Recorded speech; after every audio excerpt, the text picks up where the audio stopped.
आज आर्टिकल्स के बारे में बात करेंगे। आर्टिकल्स यानी ए एंड द।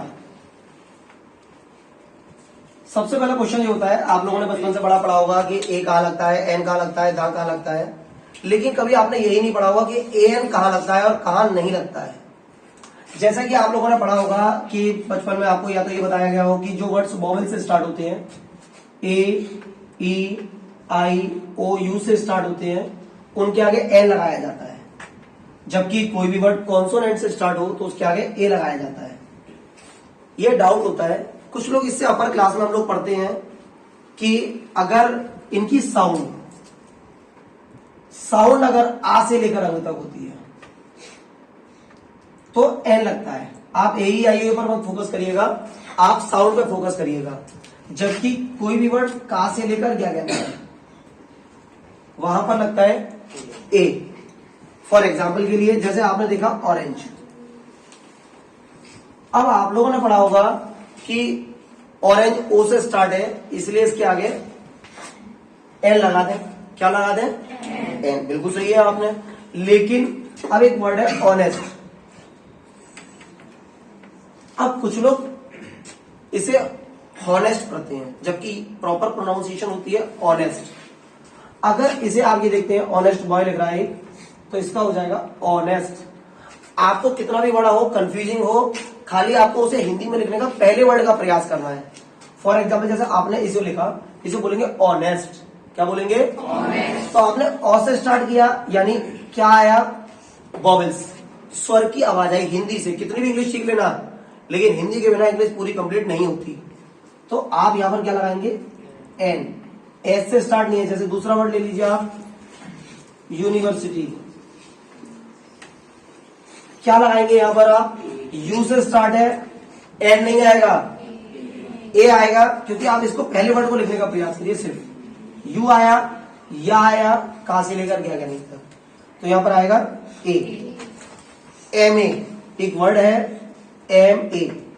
अब ये एम ए है, इसे एम ए इस तरीके से बोलते हैं। तो ये ए से स्टार्ट हुआ तो यहां पर क्या आएगा? एन।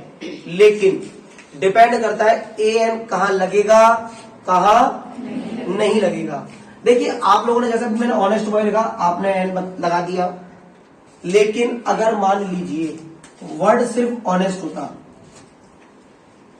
तो क्या इसके आगे एन लगता या नहीं लगता?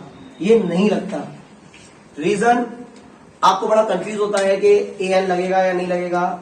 बच्चों को देखा गया है कि मतलब आप लोग बुक्स में करते समय बहुत सारे वर्डों पर एन लगा देते हैं, कहीं ए लगा देते हैं, जबकि उन्हें नहीं लगना चाहिए। कहां नहीं लगना चाहिए? कंफ्यूजन दूर करिए। पहली शर्त कंडीशन क्या है कि वो वर्ड नाउन होना चाहिए। क्या होना चाहिए? ऑनेस्ट जो है वो नाउन नहीं है, वो एडजेक्टिव है। एडजेक्टिव के आगे ए एन नहीं लगता। दूसरी बात, नाउन के बाद वो काउंटेबल नाउन होना चाहिए। क्या होना चाहिए? काउंटेबल नाउन, यानी उसे काउंट कर सके। और उसके अंदर भी कंडीशन होनी चाहिए कि वो सिंगुलर होना चाहिए। अगर वो सिंगुलर है तभी लगेगा। जैसे आपने लिखा ऑरेंजेस, तो यहां पर कुछ नहीं आता क्योंकि ये प्लूरल वर्ड हो जाता। अब जैसे मान लीजिए कोई नाउन है लेकिन उसे आप काउंट नहीं कर सकते, जैसे और ब्रेवरी, बहादुर का एब्स्ट्रैक्ट नाउन है, इसके आगे आप लोग ए एन नहीं लगाएंगे क्योंकि। और दूसरी बात, एक सिंपल वर्ड में आपको बता दें कि एक सिंपल वर्ड से आप 1 मिनट के अंदर पहचान कर सकते हैं। कोई भी वर्ड आपके सामने दिया गया है, पहले उसको देखिएगा कि उसका प्लूरल होता है या नहीं होता।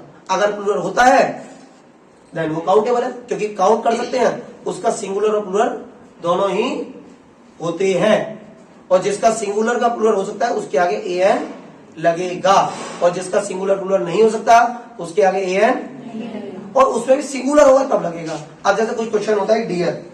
अब डियर जो वर्ड होता है वो सिंगुलर प्लूरल का सेम होता है, तो वो डिपेंड करता है कि इसके आगे जो हेल्पिंग वर्ब दी गई है वो सिंगल के अकॉर्डिंग दी गई है या प्लूरल के अकॉर्डिंग दी गई है। अगर सिंगुलर के अकॉर्डिंग दी है तो आप ए लगाएंगे, और प्लूरल के अकॉर्डिंग दी गई है तो आप ए